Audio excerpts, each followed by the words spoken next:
أعوذ بالله السميع العليم من الشيطان اللعين الرجيم. بسم الله الرحمن الرحيم.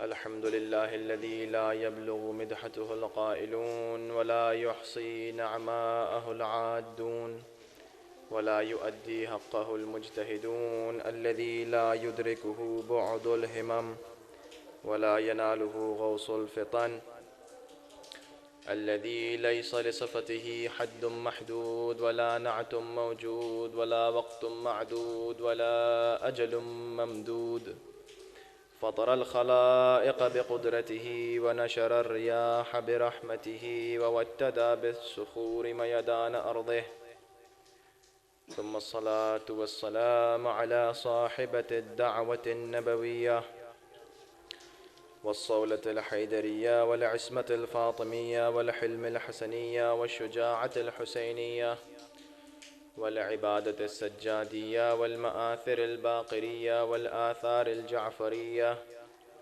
والعلوم الكاظمية والحجج الرضوية والجود التقوية والنقاوة النقوية والهيبة العسكرية والغيبة الإلهية، ثم اللعنة الدائمة على أعدائهم أجمعين، غاصبي حقوقهم منكر فضائلهم من الآن إلى قيام يوم الدين. أما بعد، فقد قالت فاطمة الزهراء سلام الله عليها: أيها الناس اعلموا أني فاطمة وأبي محمد رسول ربكم وخاتم أنبيائكم. أقول عودا على بدء ولا أقول ما أقول غلطا ولا أفعل ما أفعل شططا وما أنا من الكاذبين، فاسمعوا إلي بأسماع واعية وقلوب راعية. صلوات علی محمد وعلى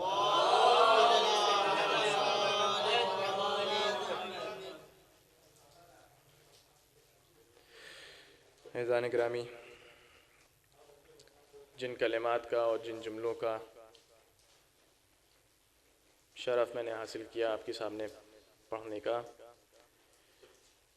وہ جناب سیدہ سلام اللہ علیہا کی خطبے کا ایک حصہ ہے۔ علیکم السلام۔ شہزادی صدیقہ طاہرہ فاطمہ الزہرا سلام اللہ علیہا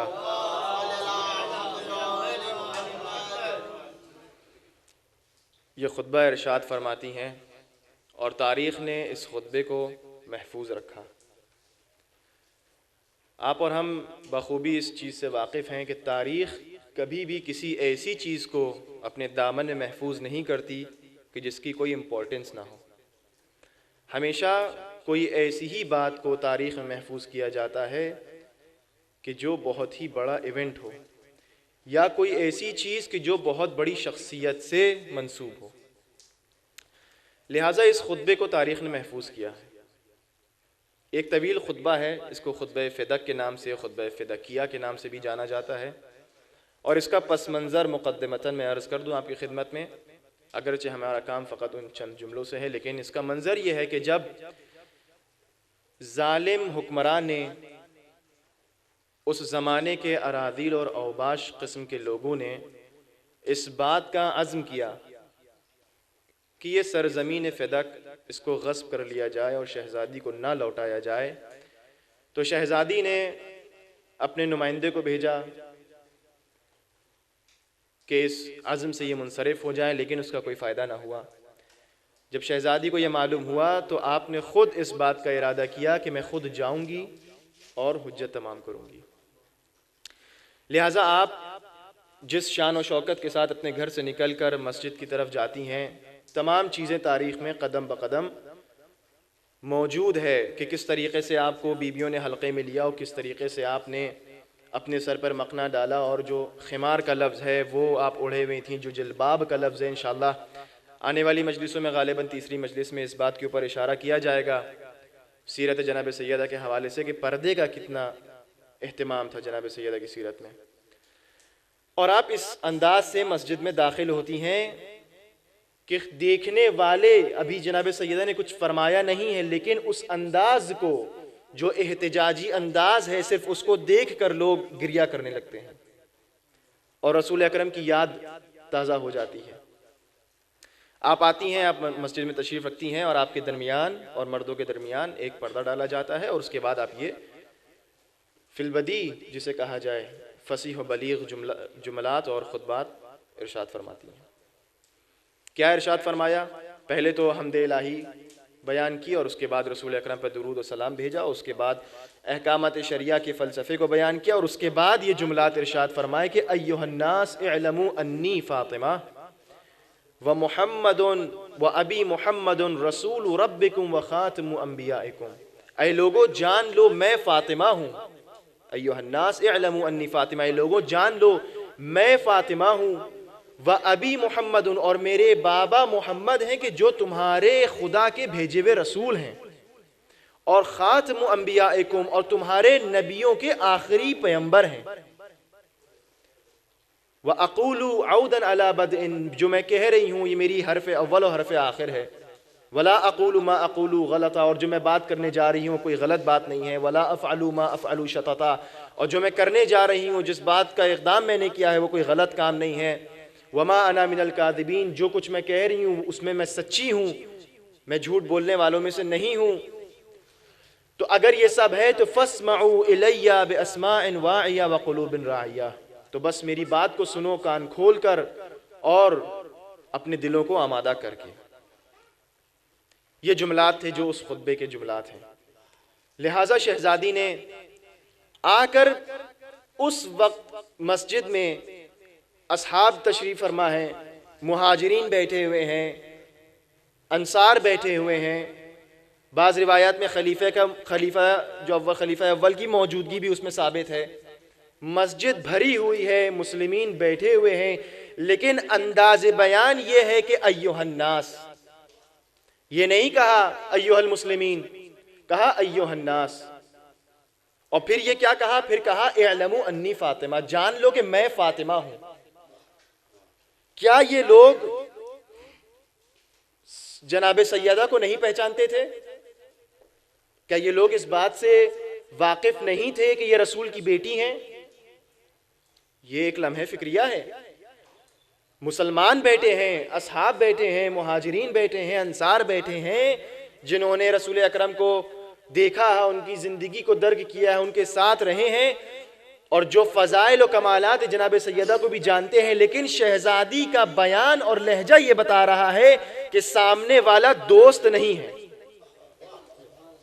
سامنے والا دوست نہیں ہے، ورنہ شہزادی کا یہ بیان نہیں ہوتا کہ دیکھو میں تمہارے نبی کی بیٹی ہوں، اس طرح سے گفتگو نہ کرتی۔ تو یہ کہنا کہ ایھا الناس اعلموا انی فاطمہ سے معلوم یہ ہو رہا ہے کہ بظاہر یہ مسلمان مسجد میں بیٹھے ہیں، لیکن یہ ظاہری مسلمان حقیقت میں اسلام لے کر نہیں آئے ہیں۔ پہچنوانے کا مطلب یہ ہے کہ مجھے پہچان لو میں فاطمہ ہوں، پہچنوانے کا مطلب یہ ہے کہ یہ لوگ شہزادی کی عظمت کو بھول چکے ہیں۔ اگر شہزادی کی عظمت کو نہ بھولے ہوتے تو شہزادی اپنے آپ کو اس طرح سے نہ پہچنواتی اور یہ نہ کہتی کہ میں تمہارے رسول کی بیٹی ہوں۔ یہ لہجہ احتجاجی لہجہ ہے، یہ لہجہ یہ بتا رہا ہے کہ شہزادی ان لوگوں سے کہ جو سامنے بیٹھے ہیں ناراض ہیں۔ کچھ ایسا ہوا ہے، کسی ایسے موڑ پر امت آ کے کھڑی ہو گئی ہے کہ اب ضرورت اس بات کی ہے کہ کوئی خاندان رسالت سے نکل کر پھر سے اسلام میں جان پھونکے۔ چونکہ کچھ ایسی واقعات رونما ہوئے ہیں، امت نے کچھ ایسے کام کیے ہیں کہ جو سبب بنا کہ شہزادی خود باہر نکلیں اور نکل کر اپنے حق کا مطالبہ کریں۔ یہ خلافت کا غصب کر لینا، یہ مظالم کا ڈھایا جانا، یہ فدق کا غصب کر لینا، یہ دلیلیں ہیں اس بات کی کہ لوگ بظاہر مسلمان تھے لیکن سنت نبوی کو بھول چکے تھے، یہ فقط اب نام کے مسلمان رہ گئے تھے۔ لہٰذا شہزادی نے یہ عزم کیا کہ اب ان لوگوں کو دوبارہ بیدار کرنے کی ضرورت ہے۔ بتا یہ رہی ہیں یہ بات کہہ کر کہ اعلموا انی فاطمہ، کہ پہچان لو میں فاطمہ ہوں، گویا تم نے اہل بیت کا دامن چھوڑ دیا ہے۔ اگر بظاہر اگرچہ تم مسلمان ہو، نماز پڑھتے ہو، مسجد میں بیٹھے ہوئے ہو، لیکن اگر دامن اہل بیت نہیں ہے تمہارے ہاتھوں میں تو گویا تم مسلمان نہیں ہو۔ یہ ہے عظمت اہل بیت۔ اور یہ کہہ کر کہ اعلموا انی فاطمہ، فقط اس بات کو نہیں، اس بات کی طرف اشارہ نہیں کہ فقط میں فاطمہ ہوں، بلکہ ابھی آپ نے حدیث قصہ کو سنا۔ کیا ہے حدیث قصہ میں پورا قصہ؟ کہ جب جبرائیل امین پریشان ہو جاتے ہیں، پوچھتے ہیں من تحت القصۃ، چادر کے نیچے کون ہے، تو خداوند عالم کا تعارف کا انداز یہ ہے، کس طرح سے پہچنوا رہے ہیں، فرماتے ہیں ہم فاطمہ و ابوہا و بعلوہا و بنوہا، یہ فاطمہ ہیں، یہ ان کے باپ ہیں، یہ ان کے شوہر ہیں، یہ ان کے بیٹے ہیں۔ تو اگر شہزادی یہ فرما رہی ہیں اعلموا انی فاطمہ، جان لو میں فاطمہ ہوں، تو فقط یہاں پہ مقصود جناب فاطمہ نہیں ہے، بلکہ یہ کہہ کر کے جان لو میں فاطمہ ہوں، پہچانوانا یہ چاہ رہی ہیں کہ میں فاطمہ ہوں، میں رسول کی بیٹی ہوں، میں علی کی زوجہ ہوں، میں حسنین کی ماں ہوں۔ یعنی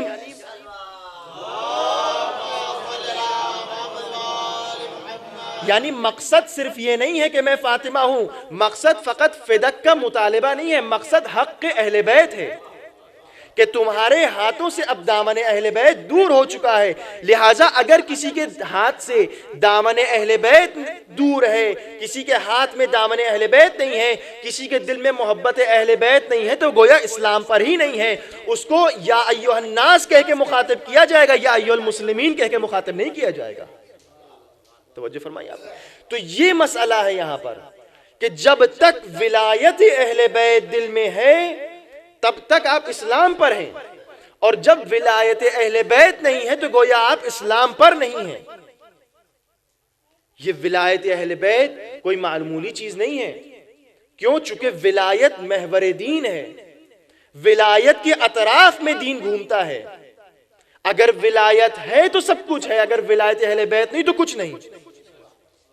میں آپ مثال دوں آپ کی خدمت میں، آپ تصور کیجئے ایک بدن ہے، میرا بدن، میرے ہاتھ کام کر رہے ہیں، ہماری یہ آنکھیں دیکھ پا رہی ہیں، یہ زبان بول پا رہی ہے، یہ پیر چل رہے ہیں، اس پورے بدن میں حرکت ہے، اس بدن کے تمام اعضاء جو ہیں متحرک اس وقت تک ہیں جب تک اس بدن میں روح ہے۔ یعنی یہ روح مرکزی عنصر ہے، اگر اس روح کو بدن سے نکال لیا جائے تو نہ میرے ہاتھ کام کریں گے، نہ میری آنکھیں کام کریں گی، نہ میری زبان بول سکے گی، نہ میرے پیر چل سکیں گے، میں کسی چیز پر قادر نہیں رہ جاؤں گا۔ لہٰذا اگر بدن میں سے روح نکال لی جاتی ہے تو بدن کی کوئی اہمیت نہیں رہ جاتی، اس بدن کو مردہ کہہ کر دفنا دیا جاتا ہے۔ اسلام کا بدن کیا ہے؟ اسلام کا بدن کیا ہے؟ اسلام کس چیز سے بنا ہے؟ اسلام اسی نماز سے بنا ہے، اسلام اس روزے سے بنا ہے، یہ خمس ہے، یہ حج ہے، یہ زکوٰۃ ہے، یہ مسجدیں ہیں، یہ عبادتیں ہیں، یہی تو اسلام ہے۔ پس اگر اسلام میں اس نماز اور روزے میں ولایت نہیں ہے تو یہ اسلام بھی کسی کام کا نہیں ہے۔ پس جب تک اس دین اسلام کے بدن میں ولایت کی روح موجود رہے گی تب تک یہ نماز کام آئے گی، تب تک یہ روزے کام آئیں گے، تب تک یہ حج و زیارات کام آئیں گے۔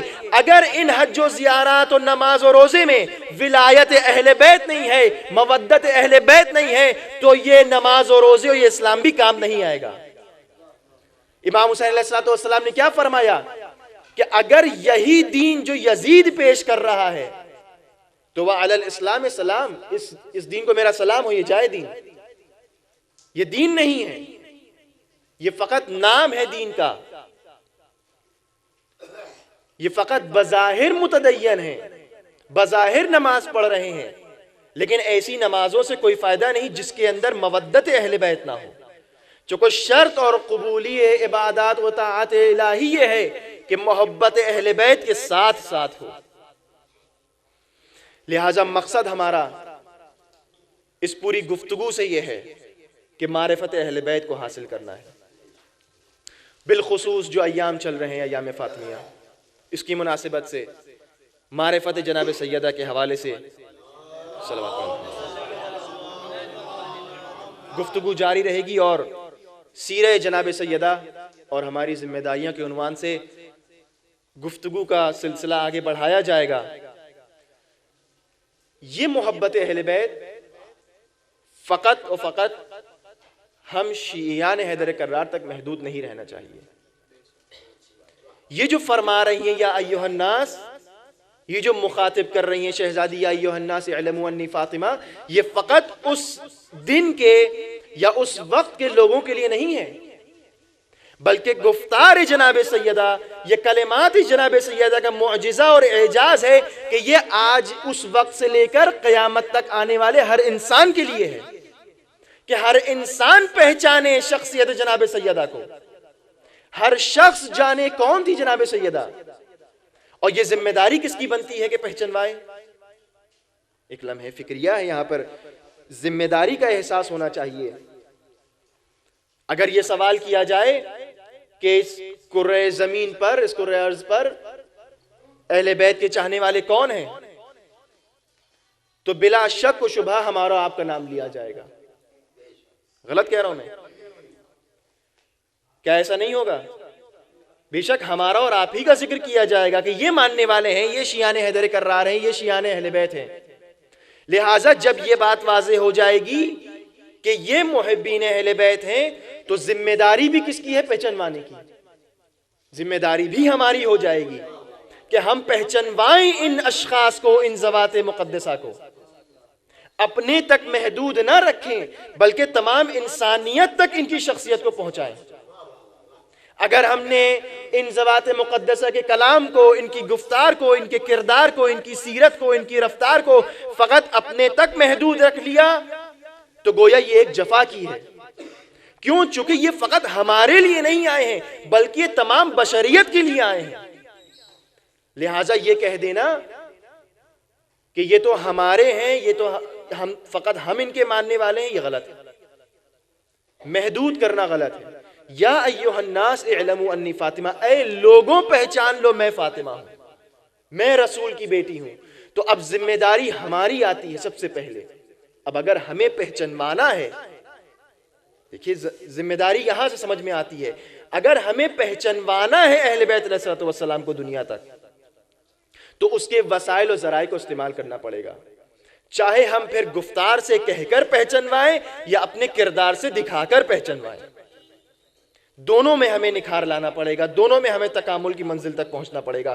اور یہ اس وقت تک ممکن نہیں ہے کہ ہم اہل بیت کو پہچنوا لیں، اس وقت تک ممکن نہیں ہے جب تک ہم خود نہ پہچان لیں۔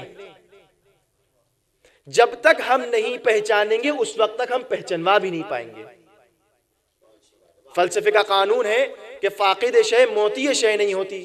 سادہ الفاظ میں یہ کہوں کہ جو چیز میرے پاس نہیں ہے وہ میں عطا نہیں کر سکتا، یہی تو بات ہے۔ اگر اس وقت میرے پاس، فرض یہ کیجئے کہ میرے پاس کوئی کتاب نہیں ہے اور آپ مجھ سے کہیے جناب کتاب دے دیجئے، تو میرے پاس جب ہے نہیں تو میں آپ کو دوں گا کیا؟ اگر معرفت خود میرے پاس ہے نہیں تو میں لوگوں کو پہچنواؤں گا کیا؟ تو یہ ذمہ داری ہے ہماری۔ یہ ہمیں سیکھنا ہے ان مجالس اور محافل سے، ان ایام عزا سے، ان مجلس و ماتم سے، کہ کس طرح ہم اہل بیت کو پہچنوائیں۔ کیا درس حاصل کرنا چاہیے ہمیں سیرہ اہل بیت علیہ السلام سے؟ کون سی ایسی باتیں ہیں جو ہمیں سیکھنا ہے اور لوگوں تک پہنچانا ہے؟ تو اگر ہم اس بات کا عزم کریں کہ ہمیں معرفت اہل بیت حاصل کرنا ہے، تو اس کا تنہا راستہ یہ ہے کہ یا روایات کا استعمال ہوگا یا آیات کا استعمال ہوگا۔ چونکہ انسان کی عقل اس بات پر قادر نہیں ہے کہ اہل بیت علیہ السلام کی ذوات کو ہم مستقل طور پر سمجھ سکیں، ہم خود اپنے آپ سے سمجھ سکیں، بلکہ کوئی ایسا انتظام ہو کہ ہمارا ہاتھ پکڑوا کر ہماری رہنمائی کی جائے۔ تو اس کا بھی انتظام خود اہل بیت علیہ السلام نے کیا کہ ہمیں اگر معرفت جناب سیدہ کو حاصل کرنا ہے، اگر ہمیں پہچاننا ہے کہ یہ کون بی بی تھیں کہ اتنی کم سنی میں اتنی عظمت کی حامل تھیں کہ رسول جب دیکھتے تھے کہ سیدہ آ رہی ہیں تو تمام قد سے تعظیم کے لیے کھڑے ہو جایا کرتے تھے۔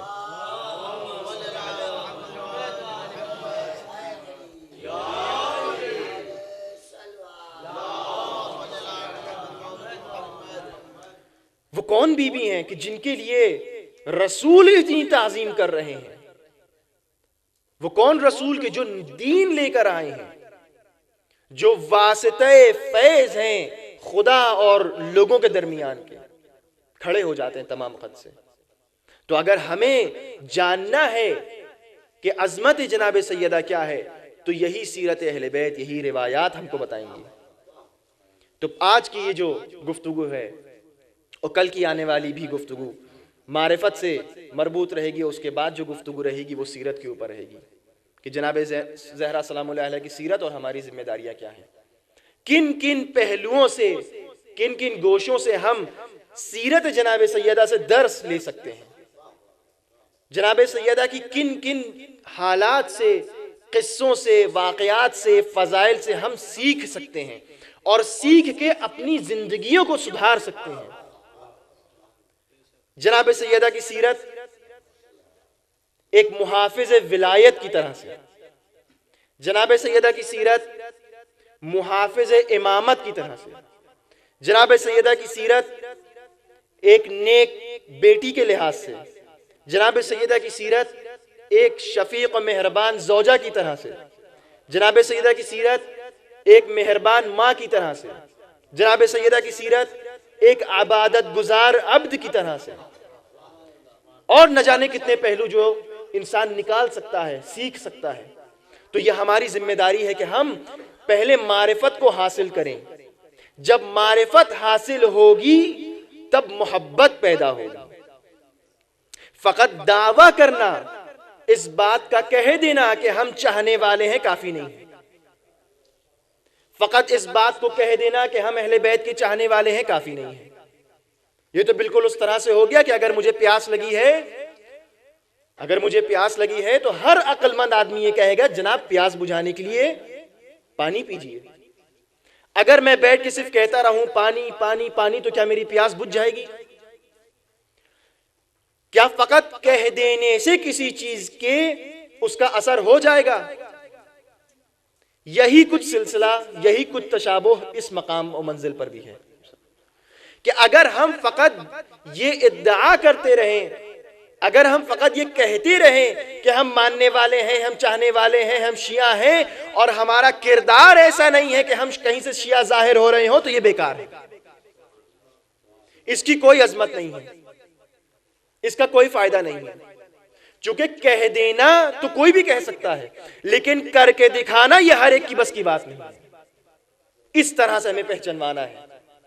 یہ مقام ہے سیرت کا کہ اگر ہم معرفت حاصل کرتے رہیں گے تو محبت بڑھتی رہے گی، محبت کے ساتھ مودت آئے گی، مودت کے ساتھ ولایت آئے گی، جب ولایت آئے گی تب مرحلہ اطاعت آئے گا، جب اطاعت کا جذبہ آ جائے گا تب ہم سیرت پر عمل کر پائیں گے۔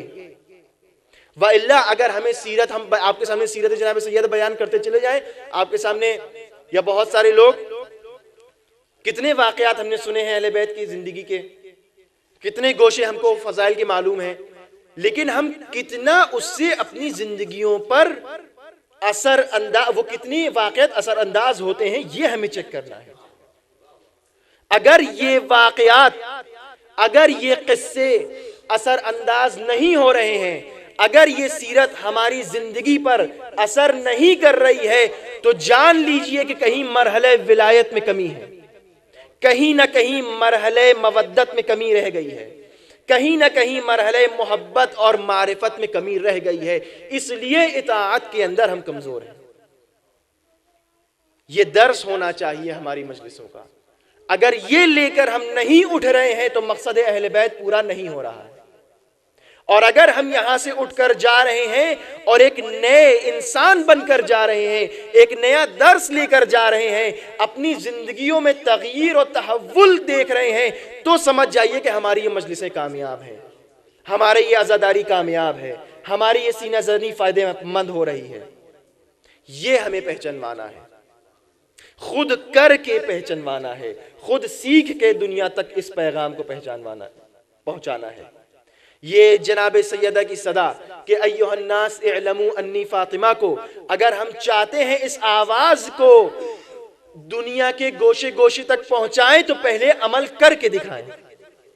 اگر عمل کے منزل میں اور اگر عمل کے مرحلے میں ہم کمزور رہ گئے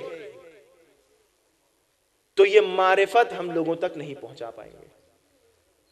لہٰذا فقط فضائل کا سن لینا یقیناً باعث ثواب ہے، اس میں کوئی شک نہیں ہے.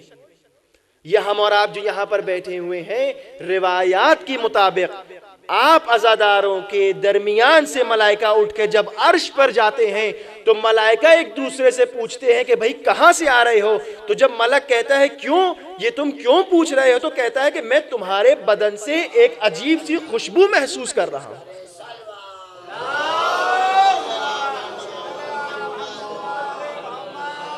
یہ عجیب سی خوشبو محسوس کرنا ملک کا بتا رہا ہے کہ اس بزم میں اس وقت ملائکہ موجود ہیں. لہٰذا جب ہم اور آپ بھی اس بزم کو، اس مجلس کو چھوڑ کر جائیں تو سامنے دیکھنے والا یہ پوچھے آپ سے کہ بھئی کہاں سے آ رہے ہو، ایک عجب کردار ہے، ایک نیا رنگ ہے، ایک نئی خوشبو ہے. اگر یہ تغییر و تحول نہیں ہے تو اس مقصد میں ہم کامیاب نہیں ہو پا رہے ہیں.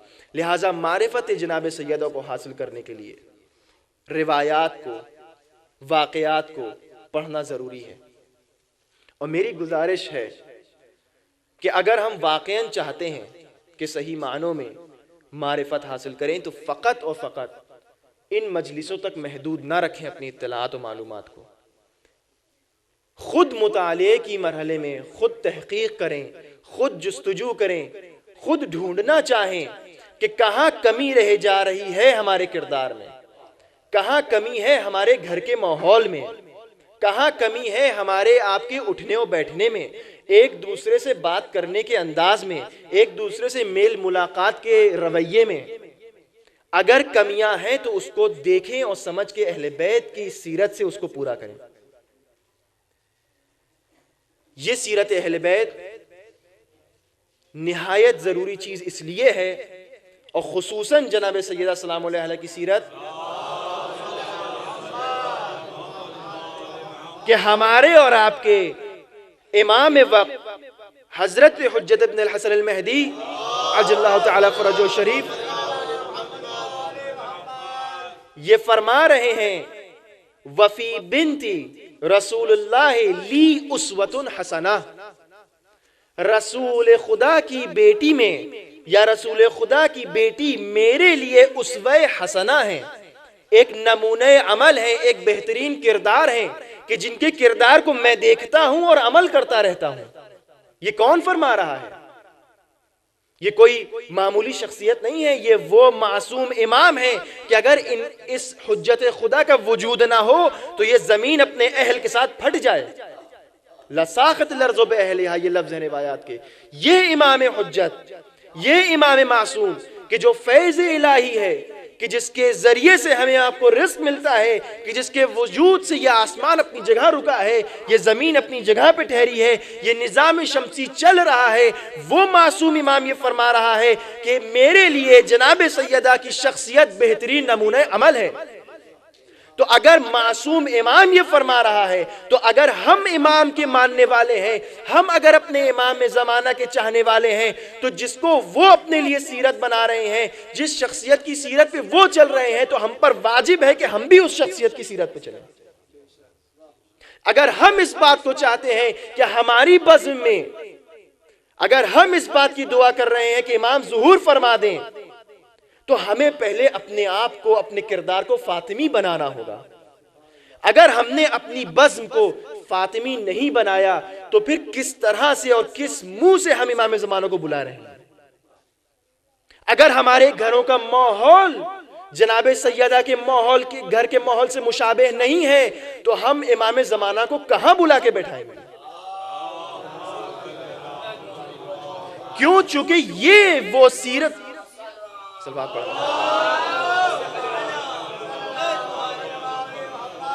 چونکہ یہ اس سیرت پہ چلنے والے ہیں کہ جو جناب سیدہ کی سیرت ہے، یہ اس سیرت سے محبت کرتے ہیں کہ جو جناب سیدہ کی سیرت ہے. لہٰذا یہ اس بات کے منتظر ہیں کہ میرے چاہنے والے بھی میری ماں سیدہ کی سیرت پہ چلیں. اب اگر ہم خدا نخواستہ نہیں چلتے ہیں اس سیرت پر تو یہ ہمارا انتظار اور یہ ہمارا دعا کرنا بے جا ہے. جب تک ظہور کے لیے ہم تیار نہیں ہوں گے اس وقت تک امام تشریف نہیں لائیں گے. نہ خدا کو اتنی جلدی ہے نہ امام زمانہ کو جلدی ہے. اتنے 100 سال گزر گئے، اتنے ہی اور 100,000 سال گزر جائیں گے، لیکن امام اس وقت تک تشریف نہیں لائیں گے جب تک ہم اپنے کردار کو نہیں سنواریں گے، جب تک ہم اپنا ماحول نہیں بدلیں گے، جب تک ہم یہ بات ثابت نہ کر دیں کہ ہاں ہم اس لائق ہو گئے ہیں کہ ہماری بس میں ایک معصوم امام آ کے بیٹھے، اس وقت تک امام تشریف نہیں لائیں گے.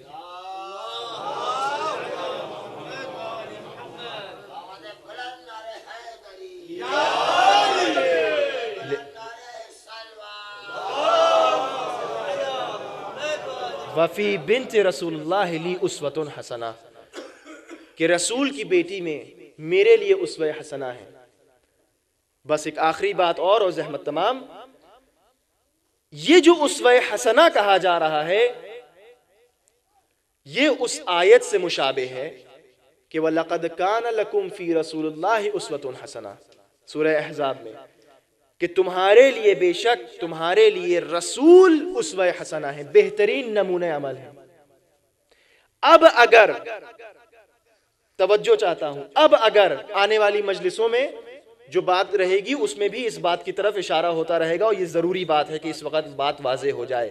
اب اگر یہ بات کوئی کہے کہ انسان تو معصوم نہیں ہے، وہ تو معصوم تھے، ان سے تو خطا نہیں ہو سکتی تھی، لہٰذا جو ان کی سیرت ہے وہ تو الگ سیرت ہوگی، ہم اس سیرت پہ کیسے چل سکتے ہیں؟ بہت دفعہ ایسا ہوا کہ ہم نے کسی سے کوئی بات کہی کہ جناب یہ فلاں کام نہیں کریے، نہی عن منکر کیا ہم نے، تو ہم سے کہا اس کی کیا دلیل؟ ہم نے کہا امام معصوم یہ کام نہیں کرتے تھے، یا مثلا امام معصوم یہ کام کیا کرتے تھے، تو کہا کہ ارے وہ تو معصوم تھے، ارے وہ تو مولا کی بات ہے، ارے آپ یہ تو کسی امام کی بات کر رہے ہیں. ہم کہاں امام کہاں نہیں. یہ جان لیجئے کہ اگر یہ بات ذہن میں ہے تو یہ شیطانی بات ہے. کیوں؟ چونکہ آیت اس بات کی طرف دعوت دے رہی ہے کہ رسول خدا تمہارے لیے نمونہ عمل ہے. اگر رسول خدا کی سیرت پر عمل کرنا ناممکن ہوتا تو قرآن کبھی اس بات کی دعوت نہ دیتا، قرآن کبھی اس بات کو نہ کہتا کہ آؤ اور رسول کی سیرت پہ عمل کرو. تو کیا رسول معصوم نہیں تھے؟ رسول معصوم بھی تھے، لیکن جو سیرت ہے وہ سیرت ہے کہ جو ہمارے لیے نمونہ عمل ہے. اور امام معصوم بھی یہی فرما رہے ہیں کہ جناب زہرا سلام اللہ علیہا میرے لیے اسوہ حسنہ ہے. لہٰذا اب اگر سیرت کی بات ہو، اب اگر کردار کی بات ہو، اب اگر یہ کہا جائے کہ ہمارا ماحول اہل بیت علیہ السلام سے مشابہ ہونا چاہیے تو یہ کوئی بیجا بات نہیں ہے، چونکہ وہ اسوہ حسنہ ہے اور ہمیں ان کی زندگی کو دیکھ کر اپنی زندگی کو ٹھیک کرتے رہنا ہے. یہ جناب سیدہ ہے سلام اللہ علیہا، کہ جن کی اتنی عظمت ہے، معصومین جن کی اتنی تعظیم کر رہے ہیں، رسول اکرم کھڑے ہو جاتے ہیں. فاطمۃ بضعۃ منی من آذاها فقد آذانی. یہ ایام جمادی الاول اور جمادی الثانی کے 13 جمادی الاول بھی بی بی کی شہادت سے منسوب ہے اور 3 جمادی الثانی بھی جناب سیدہ کی شہادت سے منسوب ہے. لہٰذا دونوں تاریخوں کی اتنی ہی عظمت ہے، اگرچہ وہ دوسری تاریخ زیادہ منائی جاتی ہے، لیکن یہ ایام وہ ایام ہیں جو سوگواری جناب سیدہ سے منسوب ہیں. یہ ایام فاطمیہ وہ ایام ہیں کہ اگر 13 جمادی الاول کو ہم بی بی کی شہادت مانیں تو یہ جو دن چل رہے ہیں یہ شہزادی کے علالت کے دن ہیں، یہ شہزادی کی مریضی کے دن ہیں. بی بی مریض ہیں. آپ مجھے ایمان سے بتائیے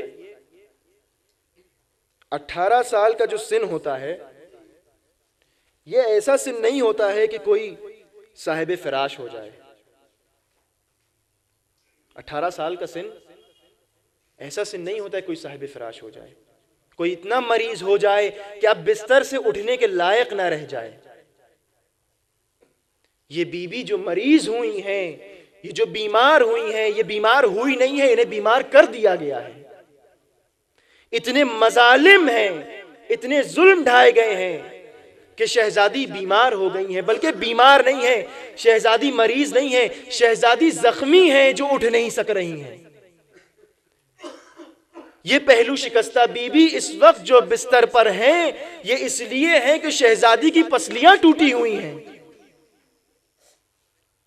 چلیے گئے عیادت کے لیے، مزاج پرسی کے لیے، ایسے گھر میں چلیے مزاج پرسی کے لیے، اور دیکھیے گا کہ اس دیوار پر جلنے کے نشان ابھی بھی موجود ہوں گے۔ مریض ہے شہزادی، ٹوٹا ہوا دروازہ بھی نظر آئے گا آپ کو، چھوٹے چھوٹے بچے ہیں گھر میں، پریشان ہیں، بے چین ہیں کہ میری ماں تو چند دن پہلے تک ٹھیک تھی، لیکن اب کون سی ایسی بیماری ہو گئی کہ اب اٹھ تک نہیں پا رہی ہیں۔ نہ جانے کس طرح میرا غریب امام ان بچوں کو دلاسا دیتا ہوگا، ان بچوں کو سمجھاتا ہوگا کہ ماں ٹھیک ہو جائیں گی۔ یہ مظلوم امام کس طرح سے بچوں کو سنبھال رہا ہوگا۔ کوئی 4 سال کا بچہ ہے، کوئی 5 سال کا بچہ ہے، سب کم سن ہیں، چاروں بچے کم سنی کے عالم میں ہیں۔ میں نے خطیب حرم سے سنا، حرم میں مجلس پڑھ رہے تھے، ایک نئی روایت جو تھوڑی سی الگ ہے۔ کیوں شہزادی کا پہلو اس طرح سے ٹوٹ گیا کہ جب امام غسل دینے لگے تو چیخ مار کے سر کو دیوار پہ ٹکرا دیا کہ ہائے شہزادی نے مجھ کو یہ بھی نہ بتایا کہ چلی گئی اور پسلیاں ٹوٹی ہوئی تھی۔ تو یہ پسلیاں کس طرح سے شہزادی کی ٹوٹ گئی؟ آخر کون سی ایسی مصیبت آئی ہے کہ شہزادی کی پسلیاں ٹوٹ گئی ہیں؟ یہ پہلو شکستہ بی بی بستر پر آ گئی ہیں۔ کیوں بی بی علالت میں ہے؟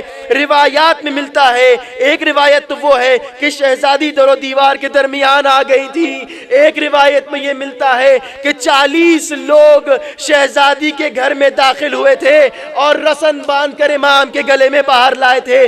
دوسری روایت میں یہ ملتا ہے کہ جب شہزادی مدافع ولایت بن کر دروازے کے پیچھے کھڑی ہوئی تھی تو ظالم نے جو لات ماری ہے دروازے پر تو دروازہ شہزادی پر گر پڑتا ہے، شہزادی زمین پر گرتی ہے، دروازہ شہزادی پر ہے۔ ہر بات پڑھنے کی نہیں ہوتی عزیزوں، تصور کرنا کافی ہے۔ اب یہ 40 لوگ کس طرح اس دروازے پر سے گزر کے گئے، شہزادی پر دروازہ، یہ 40 لوگ اسی دروازے سے واپس گئے۔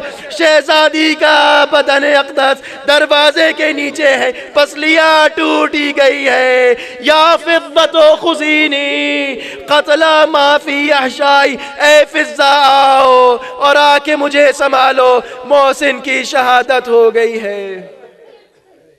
علی لعنت اللہ القوم الظالمین، سیعلم الذین ظلموا ای منقلب ینقلبون۔ پروردگارہ ہماری ان آوازوں پر رحم و کرم نازل فرما، ہماری اس عبادت کو قبول فرما، ہمیں سیر اہل بیت پر چلنے کی توفیق عطا فرما، ہمیں اس لائق بنا دے کہ ہم اصحاب اور اعوان امام زمانہ سے شامل ہو سکیں۔